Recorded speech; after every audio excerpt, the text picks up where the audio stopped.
咁啊，所以成日都話咧，香港人都幾幸福嘅玩錶，因為好多牌子其實都有引入到。嗱，我哋 Watch Catalog 嘅宗旨都係咧，手錶咧不分平貴，只要得意嘅話咧，一樣都會介紹俾錶迷嘅。嗱，玩錶咧，欣賞手錶咧，唔一定全部都係大牌子噶。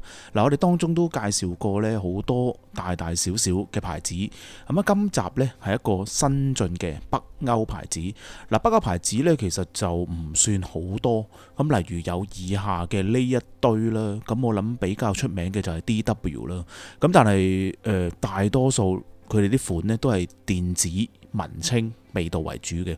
我諗真正嘅錶迷呢又未必咁大興趣。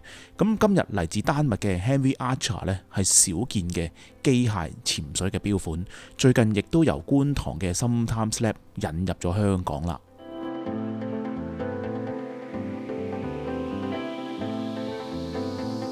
咁而好多時，我諗買 Micro Brand 呢，我諗最大嘅阻力梗係，冇實物睇，好難決定。另外一啲好癲嘅位就係呢，佢冇實標之餘呢，有時仲要你俾咗錢先，預付先。咁但係我諗依家都唔使啦，絕對要表揚翻阿老闆 Kenneth 啦。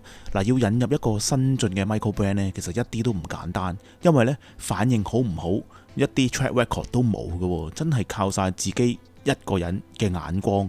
咁不過呢，我諗 Kenneth 咧都睇準咗佢哋一個好高嘅性價比。點高呢？講一講一啲基本嘅 spec 先啦。我哋唔講嗰啲設計嘅款式。嗱，200米嘅防水，呢隻錶嘅機身呢，只係得10.5mm 嘅薄嘅啫，一樣做到一個透底俾你。嗱，雖然唔係最薄嘅嗰啲啦，但係已經其實好薄好薄噶啦。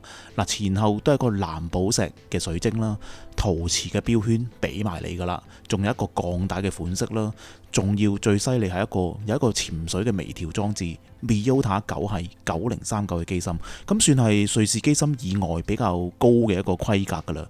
嗱，如果喺坊間你要買一個9係嘅機芯呢，我諗都要接近港幣800至1000蚊到。嗱，而家成隻錶做好晒俾你，定價都係講緊4000零蚊，折咗之後呢，其實可能只係3000幾蚊就買到咯。所以我哋成日都講笑咁講，俾你自己單獨去買呢零件去組裝啊，你絕對做唔到呢個價錢啊。咁而 Henry Archer 本身有幾個系列嘅，咁啊今日介紹當中最重要嗰兩個啦。嗱，第一個就係 Lotso 啦，應該係丹麥文嚟嘅。咁第二個其實就係 A 字頭嘅呢一個，唔係太 sure 點樣讀。咁其實兩個系列個 spec 呢，基本上都係一樣噶啦，只係個外觀上有啲分別啦，例如個錶盤啊、顏色啊、個 index 啊，甚至乎陶瓷圈啊，一個有一個冇咁樣啦。咁首先介紹 Lotso 啦，唔係好 sure 呢個讀音啊，讀錯唔好介意啊。係 Henry Archer 主打嘅系列嘅。咁 Henry Archer 整體嘅潛水錶呢，比較都用咗少見嘅好鮮豔嘅 dial 嘅。嗱，因為以前就行軍打仗啦，邊有可能做到咁鮮豔啊？咁啊，依家嘅手錶呢，某程度上都成為一個 accessories 啦，咩顏色唔靚咪得咯，冇乜所謂嘅。咁鮮豔嘅 dial 呢，嗱，即時令到成個牌子啦，成個系列呢都年輕咗嘅，甚至乎男女都啱嘅。不過我自問呢，年紀都唔輕噶啦，我諗我自己都係揀翻兩款藍色嘅，比較容易受落，比較容易接受啦。咁而 Lotso 呢個字就丹麥文啦，希望冇讀錯啦。我其實就解作 North Sea 嘅意思嘅。咁即係北海啦。嗱，北海其實就即係丹麥對開嘅嗰個海嘅，所以我諗如果你係丹麥人啦，甚至乎一個北歐嘅人士呢，應該都幾有意思嘅。就有啲似如果香港嘅潛水錶呢，用咗南海作為一個系列名，應該都幾多香港人會中意嘅。咁呢隻錶呢，其實就40mm 嘅錶徑啦，中規中矩啦。今時今日嚟講，嗱，加上一個10.5mm嘅厚度呢，其實就好舒服嘅，又唔會太大隻，唔會太厚。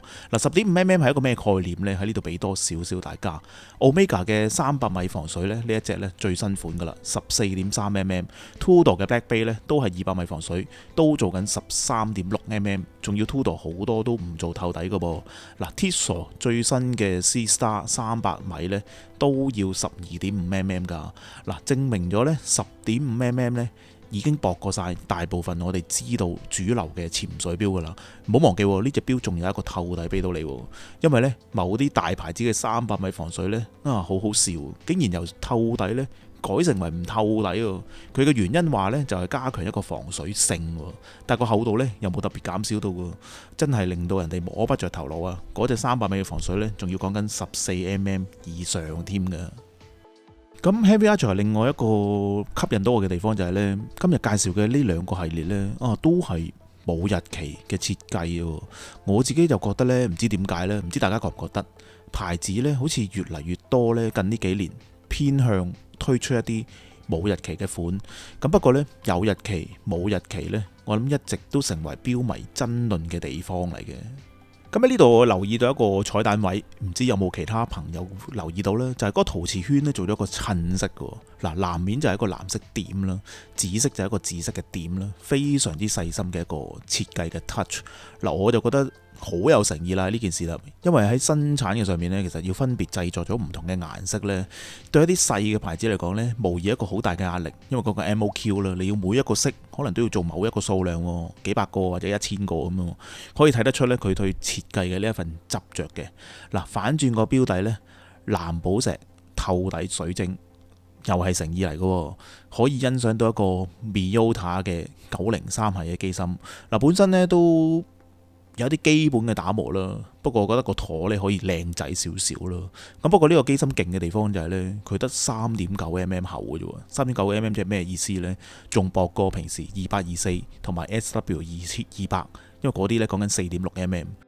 咁呢款嘅錶呢，其實就兩個錶帶俾你揀嘅，咁有3節嘅帶啦，甚至乎珠帶。咁不過我自己麻麻地珠帶嘅，咁但係呢隻錶咁薄呢，其實我覺得可以考慮呢配翻個呢條帶嘅。反正隻錶咁薄，配咗呢條帶都唔會太覺佢厚。嗱，最後一個加分點呢，當然係呢個價位呢，竟然俾到咁潛水嘅微調裝置你。嗱，都係嗰句，全部呢啲呢都係成本嚟㗎。咁本身隻手錶其實講緊個定價都係4280蚊，折實咗之後呢，3000幾蚊就買到呢隻錶咯。買到以上嘅呢啲 spec， 加上香港咁濕熱、咁潮濕，成日咁容易出汗，都係買鋼帶嘅潛水錶最實際啦。就好似呢，即係我出完街呢，如果嗰日帶鋼錶嘅話呢，我都一定成隻錶拎去沖水噶啦。如果夏天嘅話，咁如果你話其他錶款皮帶，邊可能咁樣去做啊？亦都解釋咗點解潛水錶喺香港其實咁好賣呢？就唔怪得香港人嘅，要怪就怪香港嘅天氣咁濕熱啦。咁呢個 Lotso 嘅系列呢，亦都有一個隕石面嘅 dial 啦，作為一個選擇。咁啊，當然個價錢點都會貴啲噶啦。咁啊，呢一隻為例啦，紫色面有一個黑色嘅 DLC 殼啦。不過最癲嘅地方就係呢，黑色嘅 DLC 呢，同普通嘅鋼款呢係一樣價錢喎，竟然感覺上呢個 DLC 呢好似免費送俾你一樣咁。咁如果中意黑色錶嘅朋友仔呢，就可以考慮啦。個性價比都唔錯，定價都講緊係6000零蚊買到 DLC 喎。咁啊，另一個系列啦，都係唔 sure 點樣讀，唔知係咪讀 Aqua 啦。咁啊，丹麥文其實就解作水嘅意思啦，即係 Aqua 啦。你見有啲似嗱，基本上呢個錶個 spec 咧，同頭先嗰隻呢都近乎一模一樣噶啦。主要係冇咗個陶瓷圈啊，同埋個錶面嗰個設計有啲分別嘅啫。咁呢隻錶就以一個波浪紋啦作為一個靈感。咁而個 index 就又同頭先嗰隻有啲唔同啦，用一個長方形，個 dial 嘅顏色一樣，超級鮮豔。我自己咧反而覺得呢個熒光綠色咧，唔知點解幾好睇，好鬼特別嘅。用咗一個鋼圈呢，反而有一個另一番嘅風味。不過呢，當我以為呢冇咗鋼圈嘅嗰啲彩蛋之際呢，我竟然發現咗另一個彩蛋嘅位，就係啲框呢，竟然夠膽死又做咗一個襯色喎。嗰個框嗰度你見有個顏色圈。嗱，雖然冇陶瓷圈咁完美嘅一個襯色，不過我諗都覺得都幾癲嘅，佩服佩服。嗱，再睇翻頭先嗰一隻 Lotso 嘅嗰個框呢，又真係冇襯色嘅，真係咁細節嘅呢個位。所以話呢，北歐嘅設計呢，有一種風味，有一種魔力喺度。我諗翻起以前呢，喺大學讀設計嘅時候呢，都成日聽到北歐北歐風嘅呢個設計啦。喺設計界呢，確實係有啲影響力嘅。而另外呢，老闆阿 Kenneth 呢更加都想我預告一下咧，喺呢度嗱出片嘅呢一刻呢，我諗都應該啱啱到貨噶啦。新系列呢叫做一個 Verdun 啦，唔知係咪咁讀啦，亦都可能係一個瑞典文嚟嘅 GMT 啦，用咗一個 Traveller GMT Biota 9075嘅一個機芯。咁有時我哋會叫呢個做一個 True GMT 嘅功能啦，就即係意思可以直接調校到嗰個時間嘅時針嘅，非常之方便。有興趣呢，其實亦都去到 Sometimes Lab 嗰度睇睇啦。嗱 Heavy Archer 嘅手錶就睇晒啦，最緊要當然係試下一個實物啦。頭先都講過 Michael Brand 有一個實物係睇到喎，記得去到觀塘駱駝七大廈3期嘅6樓 Sometimes Lab 啦，以及 Time Shop 都有㗎。等阿老闆 Kenneth 可以慢慢同你介紹，以及感受一下老闆嘅一個賣錶嘅哲學啦。就係呢，盡可能佢都會將啲手錶呢 display 出嚟嘅，就唔好隔住玻璃嘅，等你可以摸到嘅。而我都忍唔住睇一陣手錶，咁當中有一個牌子呢，就叫做 Bonuscati 嘅呢一個牌子啦。咁最近推出咗嘅錶款呢，都吸引咗我嘅注意力，特別是水晶錶殼嘅呢一隻。咁喺官網上邊就見到啦，之前今日呢，有機會直接上手玩一玩，類似一個 Open Dial、Open Work 嘅一個設計啦。嗱，個佈局係唔差嘅，絕對嗱帶出嚟呢，其實立眼睇其實真係有一個貴錶嘅格調啊！我自己都有啲心喐喐，想買隻嚟玩下。反正個面價都係講緊3280蚊啫，不過我都要忍下手啦，否則呢，真係俾老婆立令唔准我再買手錶添。好啦，咁希望你中意今集嘅內容啦，今集嘅介紹嗱 like 啦，同埋訂閱我哋啦，更加可以訂閱埋 Sometimes Lab 嘅 YouTube Channel 啦，緊貼住最新最好玩嘅錶款啦。嗱，下一集再介紹下其他嘅牌子啦，下一集見。拜拜。